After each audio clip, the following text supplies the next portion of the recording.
नमस्कार, मैं दिनेश कांजी बीज डंका के स्टूडियो में आप सबका स्वागत करता हूं।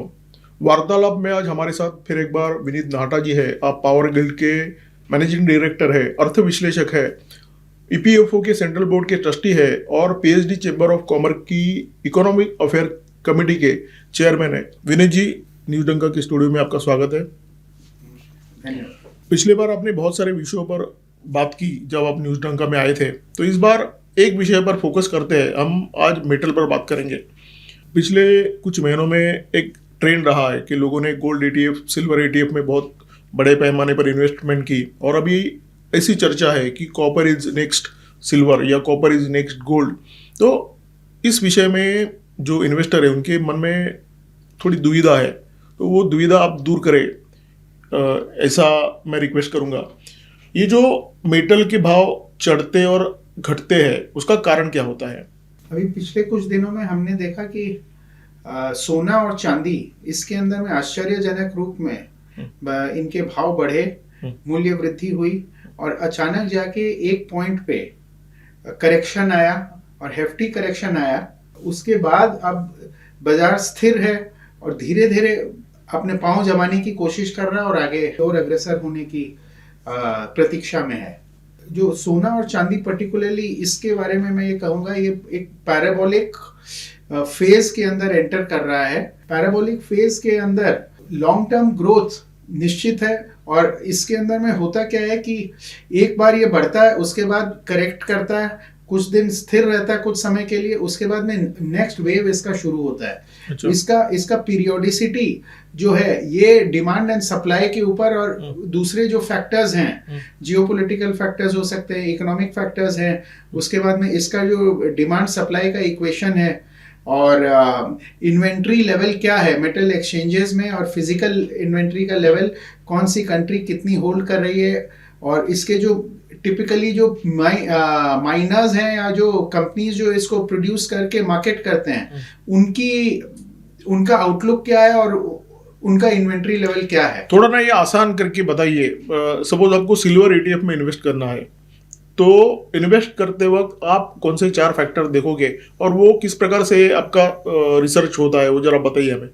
सिल्वर, गोल्ड या कोई भी मेटल, इसमें इन्वेस्ट करने के पहले कमोडिटी साइकिल को हम स्टडी करते हैं कि वो कमोडिटी साइकिल अभी नेसेंट फेज में है, शुरुआती दौर में है या वो मैच्योर हो चुका है और उसका ग्राफ जो है वो भविष्य में किस प्रकार का इंडिकेशन दे रहा है, ये टेक्निकल एनालिसिस के थ्रू आप स्टडी कर सकते हैं। उसके अलावा जो फंडामेंटल फैक्टर्स हैं जो काफी इंपॉर्टेंट रोल प्ले करते हैं, उसकी अलग स्टडी होती है।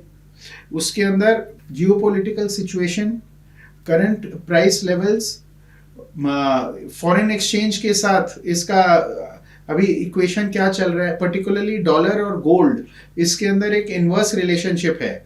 जब डॉलर मजबूत होता है तो गोल्ड के, सोने के दाम घट जाते हैं और वाइसी वर्सा। तो अभी यदि आप डॉलर का ग्राफ अगर स्टडी करते हैं तो उसके मूवमेंट से या उसके फ्यूचर कोर्स ऑफ ट्रेजेक्ट्री से अनुमान लगा सकते हैं कि गोल्ड किस दिशा में जाएगा। डॉलर इंडेक्स और गोल्ड का इनवर्स रिलेशनशिप है। पिछले 6 महीने या साल भर से जो डॉलर इंडेक्स है वो ऊपर से काफी नीचे आया है और हम कमेंसुरेट उसी समय के अंदर हम देख सकते हैं कि सोने के भाव में वृद्धि हुई है। 110 से डॉलर 97 के लगभग आ गया है और उसी डायरेक्शन के अंदर में सोने के भाव बढ़े हैं। आपने इन्वेंटरी के बारे में एक मुद्दा रखा था कि इन्वेंटरी देखना भी बहुत जरूरी है, यानी डिमांड और सप्लाई, ये 2 फैक्टर नहीं, इन्वेंटरी है, तीसरा फैक्टर भी है। तो सपोज मुझे सिल्वर की इन्वेंटरी चेक करनी है तो मैं कैसे कर सकता हूँ? इसके स्टैटिस्टिक्स और डेटा मार्केट में उपलब्ध हैं। लंदन मेटल एक्सचेंज और दूसरे जो एक्सचेंजेस हैं वो अपने स्टैटिस्टिक्स रिलीज कर सकते हैं, वहाँ पे उसको आप स्टडी कर सकते हैं। अभी पिछले दिनों फिजिकल सिल्वर की जो रॉ मटेरियल है अलग अलग इंडस्ट्रीज में, जैसे solar, EV, defence, semiconductor chips वगैरह, तो वहाँ रॉ मटेरियल की बहुत किल्लत हो गई थी, अक्यूट स्कैरसिटी हो गई थी। अब वहाँ एक फेज ऐसा था जहाँ जो फ्यूचर्स के प्राइस हैं और जो फिजिकल स्टॉक का प्राइस है उसके अंदर में काफी फर्क था। कितना फर्क फिजिकल अपने पीक पे लगभग 9 से 10% तक फिजिकल प्राइसेस ऊपर थे।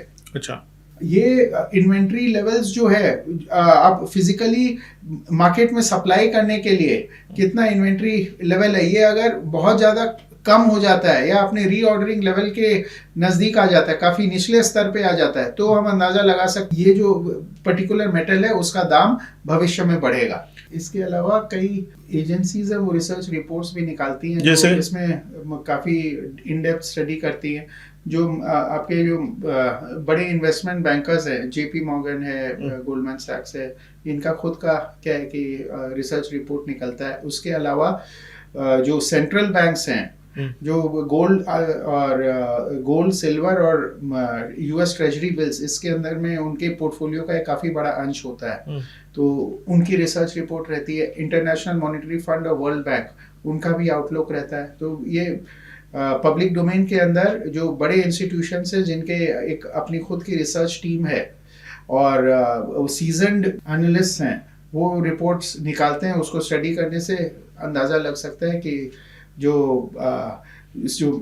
इंस्टीट्यूशनल प्लेयर्स हैं वो इन मेटल्स को किस तरह से देखते हैं और उनका दृष्टिकोण क्या है भविष्य में इनके प्राइसेस के प्रति। अच्छा, एक सवाल मैं पूछना चाहूंगा। एक विषय की हमेशा चर्चा होती है कि अलग अलग देशों की जो सेंट्रल बैंक है वो गोल्ड परचेस कर रही है। ठीक है, मुझे जानना है कि क्या स्टेटस है, अलग अलग देशों ने कितना गोल्ड परचेस किया है, तो ये फिगर्स में कहाँ चेक कर सकता हूँ, कहाँ देख सकता हूँ? ये पब्लिक डोमेन में अवेलेबल है ये, और रेगुलर बेसिस पे ये अपना स्टैटिस्टिक्स देती हैं।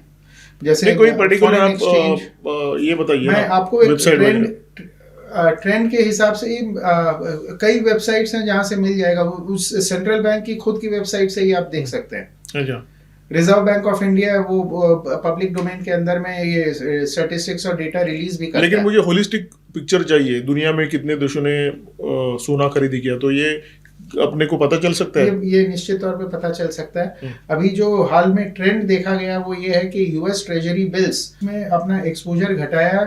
सारे सेंट्रल बैंक्स ने अपने सॉवरेन वेल्थ फंड का जो पोर्टफोलियो है उसमें बिकवाली की है यूएस ट्रेजरी बिल्स की, और सोने के अंदर में अपना एक्सपोजर बढ़ाया है। तो ये अक्रॉस द बोर्ड लगभग सारे सेंट्रल बैंक्स ने ये किया है अभी।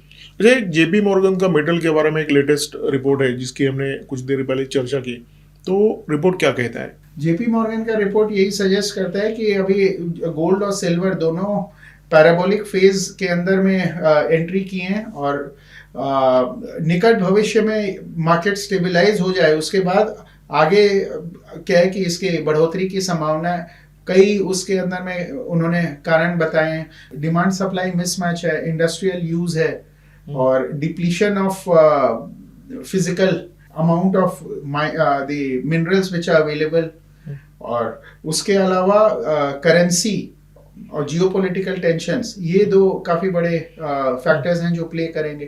तो अगर मैक्रो इकोनॉमिक स्टेबिलिटी रहती है तो स्टेडीली बढ़ेगा, और अगर जियोपॉलिटिकल टेंशन बीच में आ जाता है किसी कारण से और पैनिक ट्रिगर दब जाता है तो हो सकता है कि अग्रेसिवली ये बढ़ने लगे।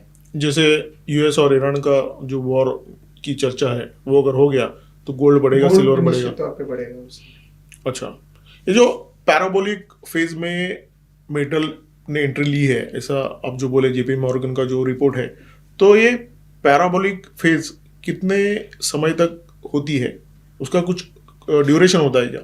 नॉर्मली पैराबोलिक फेज जो है ये लास्ट करता है 10 साल तक।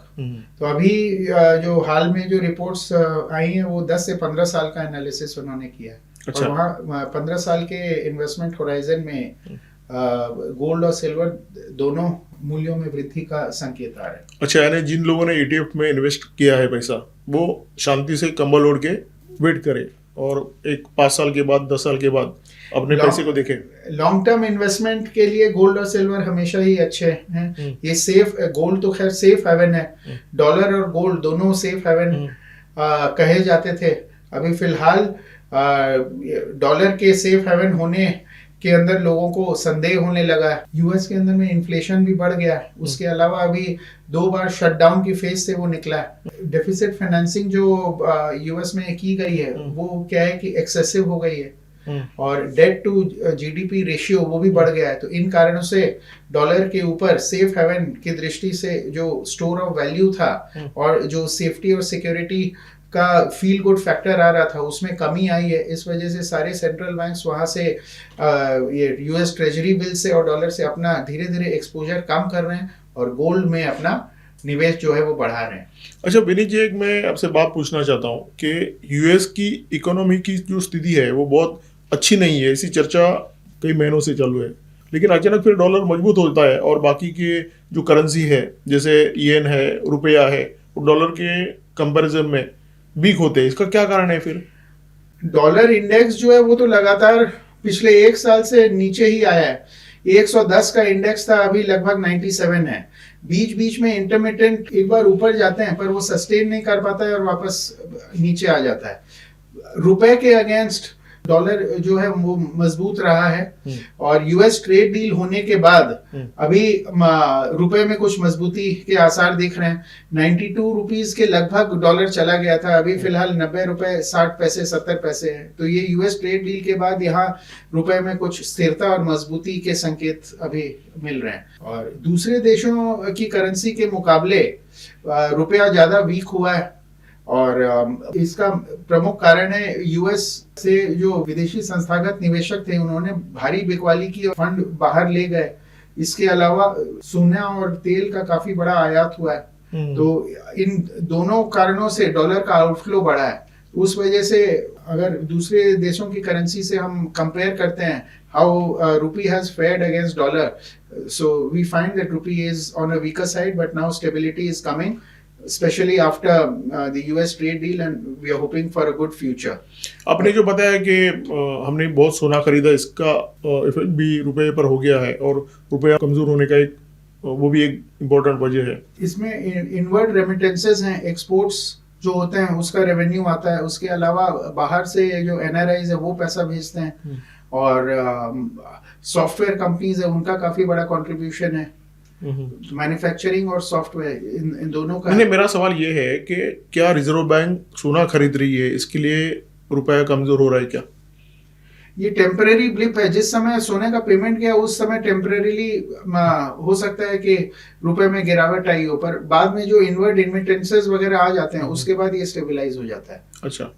और सोने का भंडार हमारे देश में रिजर्व बैंक में बढ़ा है, उसका फायदा हमको वहां मिल रहा है। बड़े जो सोने की कीमतें बढ़ी हैं उसमें सोने की कीमतों में जो वृद्धि हुई है और जो डॉलर के अंदर में जो गिरावट आई है वो पॉजिटिव इफेक्ट ही है उसका नेट। यानी हम लोग ऐसा कह सकते हैं क्या कि रुपया कमजोर हो गया लेकिन अर्थस्थिति जो है वो मजबूत हो रही है सोने के कारण? हमारी आर्थिक स्थिति केवल सोना एक मापदंड नहीं है, उसके कई सारे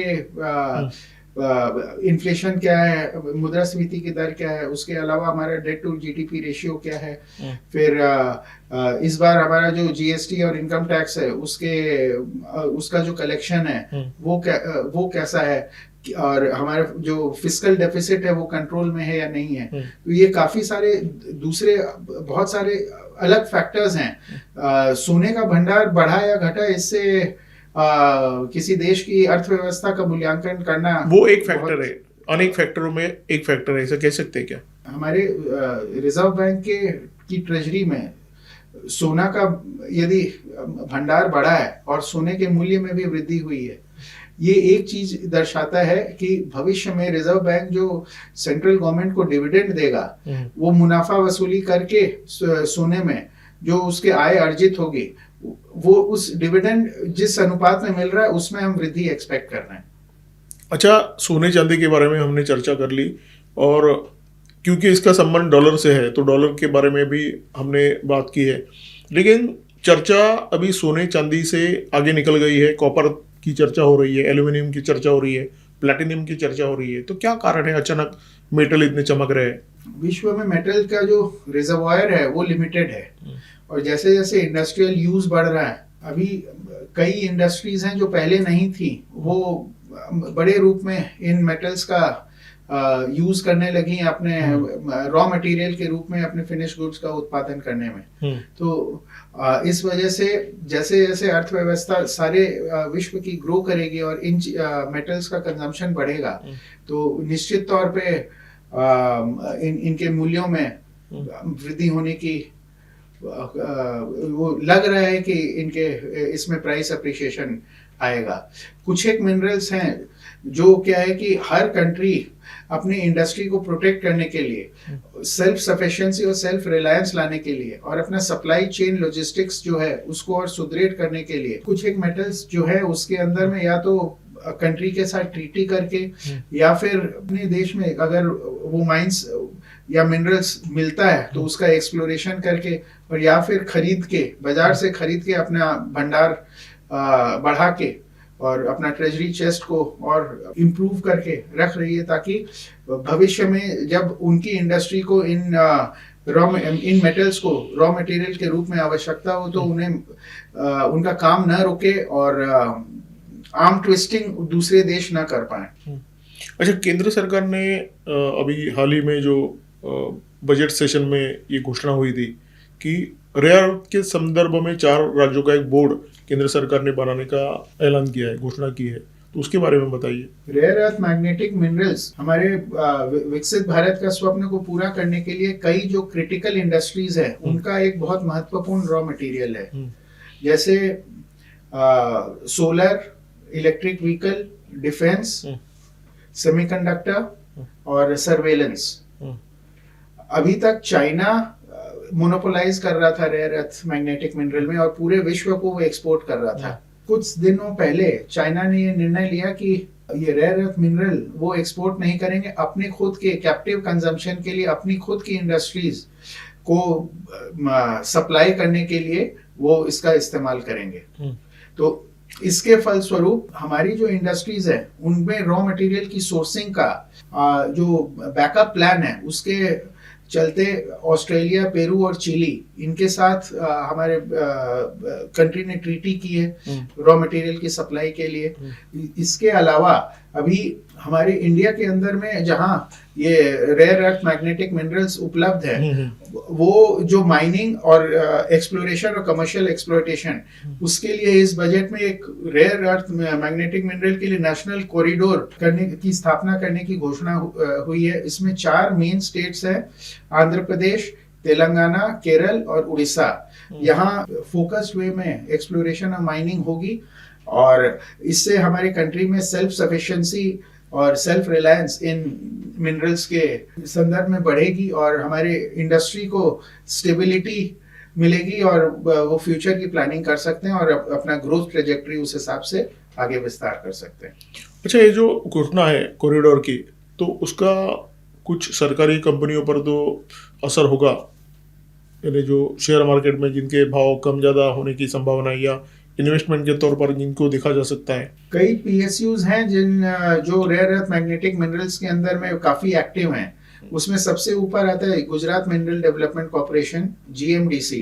उन्होंने अभी एक विदेशी कंपनी के साथ करार किया है और वो फोकस्ड वे में अपनी माइंस के अंदर में केवल रेयर अर्थ मैग्नेटिक मिनरल्स को निकालने के लिए और उनकी माइनिंग के लिए latest state of the art technology का उपयोग करेंगे।